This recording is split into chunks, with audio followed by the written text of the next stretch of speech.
देश का हुक्मरान बन गया और पिछड़े वर्ग के लोगों को कहा गर्व से कहो हम हिंदू हैं। आज पिछड़े वर्ग के लोगों के अंदर दो नशा सबसे बड़ा है, एक बिरादरी का नशा है, जाति का नशा है, और दूसरा धर्म का नशा है।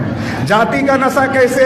एक बिरादरी का नेता अपनी बिरादरी में आता और क्या कहता, सारी बिरादरी आगे चली गई, बस अपनी बिरादरी पीछे रह गई है, इकट्ठा हो जाओ। उसके पीछे कुछ बिरादरी के लोग इकट्ठा हो जाते हैं, फिर वो बिरादरी का नेता कांग्रेस के पास जाता है, बोलता कितना दे रहे हो, हमारे पीछे इतने हमारे बिरादरी के लोग हैं, कितना दे रहे हो। अगर कांग्रेस कम देती है तो दौड़ा दौड़ा बीजेपी के पास जाता है, बोलता कितना दे रहे हो, हमारे पीछे तो इतनी हमारी बिरादरी के लोग हैं। आप उसे बिरादरी का नेता बनाते हो, वो आपको इकट्ठा करके बेचने का काम करता है। तो ये जो जाति जागृति है ये सत्यानाश का कारण है।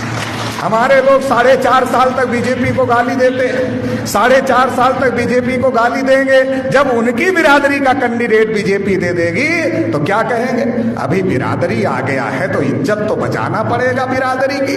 अरे इज्जत नहीं बचा रहे हो, अपनी आने वाली जनरेशन के गुलामी के सर्टिफिकेट पर सिग्नेचर करने का काम कर रहे हो, इज्जत बचाने का काम नहीं कर रहे हो। क्योंकि जो बिरादरी बीजेपी से टिकट लेकर आया है, जो बिरादरी कांग्रेस से टिकट लेकर आया है, वो बीजेपी कांग्रेस के ब्राह्मणों की मर्जी के बगैर मुंह भी नहीं खोल सकता। बोलने की तो बात ही बहुत दूर की है, मुंह भी खोल नहीं सकता। कांग्रेस बीजेपी उसी को टिकट देती है जो उसका पहले नंबर का गुलाम होता है। इसलिए मैं ओबीसी के लोगों को कहना चाहता हूं, हक अधिकार चाहिए ओबीसी के नाम पर और नेता चाहिए बिरादरी के नाम पर। हक अधिकार चाहिए ओबीसी के नाम पर और नेता चाहिए बिरादरी के नाम पर। तो इससे तो सत्यानाश ही होगा, इससे कल्याण नहीं हो सकता। अगर हक अधिकार ओबीसी के नाम पर मिला है तो नेता भी ओबीसी के हक अधिकार की लड़ाई लड़ने वाला चुनना पड़ेगा, बनाना पड़ेगा, तो ओबीसी का कल्याण हो सकता है। दूसरा, ओबीसी के अंदर ब्राह्मण आते हैं, कहते हैं गर्व से कहो हम हिंदू हैं। हमारे लोगों का भी सीना चौड़ा हो जाता है, हम हिंदू हैं। क्यों चौड़ा हो जाता? क्योंकि पता ही नहीं हिंदू का मतलब क्या होता है, हिंदू का अर्थ क्या होता है, ये पता ही नहीं है। जिन ब्राह्मणों ने हमको कभी शूद्र कहा, वही ब्राह्मण आज हमें हिंदू कह रहे हैं।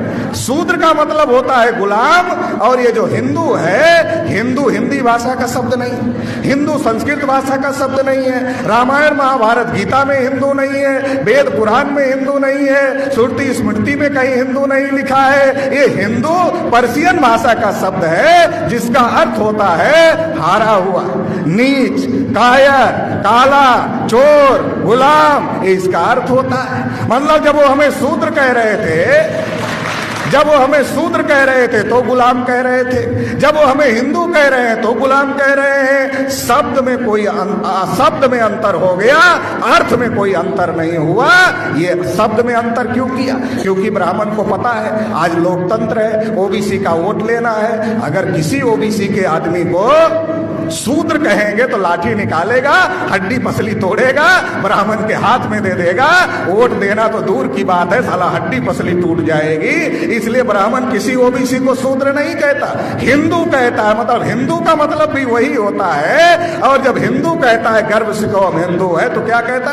एक मुसलमान 14 बच्चे पैदा कर रहे हैं। वो दिन दूर नहीं जब देश पर मुसलमानों का कब्जा हो जाएगा, सारे हिंदू इकट्ठा हो जाओ। मुसलमानों का डर दिखाते मुसलमानों का डर दिखाते इस देश की विधायिका पर ब्राह्मणों ने कब्जा कर लिया, इस देश की कार्यपालिका पर ब्राह्मणों ने कब्जा कर लिया, इस देश की न्यायपालिका पर ब्राह्मणों ने कब्जा कर लिया, इस देश की मीडिया पर ब्राह्मणों ने कब्जा कर लिया। शेड्यूल कास्ट का कोटा पूरा नहीं हुआ, शेड्यूल ट्राइब का कोटा पूरा नहीं हुआ, ओबीसी को इस देश में कुछ नहीं मिला। मुसलमान जो गुलाम भारत में 33% थे, वो 2.5% पर आ गए। डर मुसलमानों का दिखाया, लड़ाया मुसलमानों से, और सत्यानाश SC ST OBC माइनॉरिटी सभी का हो गया और ब्राह्मणों ने देश पर कब्जा कर लिया।